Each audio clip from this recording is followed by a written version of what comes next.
जीवाला बसलेल्या इथं वाटतं की आम्हाला मरताना सोबत नेता यावं. मनात लाडू फुटून राहिले असं, सांगा ना लवकर, सांगा ना लवकर, सांगा ना लवकर. सगळ्यांनाच न्यायचं आहे पण बोलताना लाजले. मी सांगते की नेता येईल, 100% नेता येईल. कारण एकदा एका राजाने एवढं धन कमावलं की त्याच्या एवढं जगात कोणीही धनिक नव्हतं.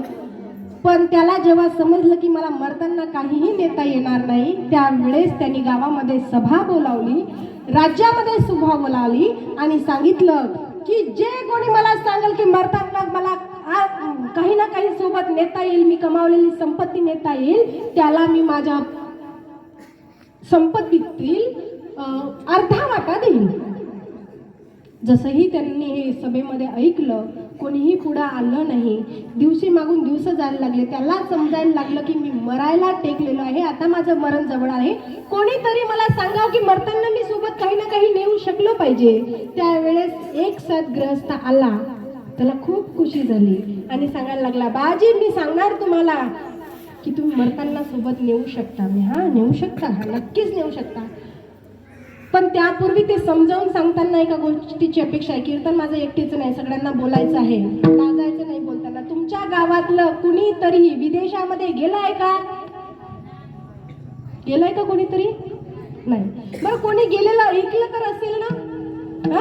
विदेशामध्ये कोणीतरी गेलेला आहे. तिथं गेल्यावर त्याला त्याची इथली भारतातली संपत्ती कमावलेली कामी पडते का? तुम्ही तर स्वर्गात घेऊन जाता म्हणता. तिथं त्याला जगातच पण माईक संसारामध्ये आहो, भारतात जन्म घेतलेला आहे. विदेशामध्ये गेलो, US मध्ये गेलो, जपानमध्ये गेलो, चायनामध्ये गेलो, कुठेही जा, अख्ख्या जगामध्ये फिरा, पण तिथं गेल्यावर भारतातली कमावलेली संपत्ती कामी पडत नाही असंही तुम्ही म्हणू शकत नाही. पडते, पण त्याकरता काहीतरी नियम घातलेले आहेत. तुम्ही जी संपत्ती रुपयामध्ये कमावलेली आहे, तुम्ही जर का अमेरिकेला गेले तिला डॉलरमध्ये कन्वर्ट करावी लागते. तिथला पैसा तुम्हाला घ्यावा लागतो, इथला द्यावा लागतो, तिथला घ्यावा लागतो. तेव्हा कुठं तिथं तुमचं चालेल व्यवहार, तसा चालणार नाही. US मध्ये गेले तुम्हाला डॉलरमध्ये, आणखी कुठल्या देशामध्ये गेले दिनार, चीनमध्ये गेले तिथली करन्सी तुम्हाला चेंज करावी लागेल. भारतातला रुपया तिथं चालणार नाही. तसंच स्वर्गामध्ये गेल्यावर, माणूस मेल्यावर जे काही कमावलेलं आहे ना, हे तिथं कामी पडावं.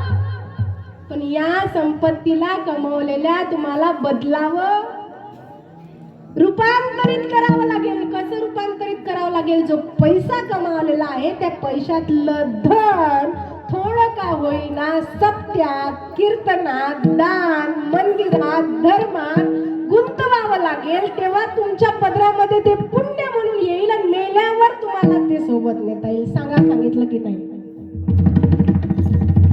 संपत्ती नेता आली की नाही? जोरात वाजवा ना मग. संपत्ती नेता येते 100%, पण कशी नेता येते? रूपांतरित केल्याशिवाय तुम्हाला नेता येणार नाही. रूपांतरित संपत्ती न्यावी लागेल. मग आता कोण कोण तयार आहे दान करायला?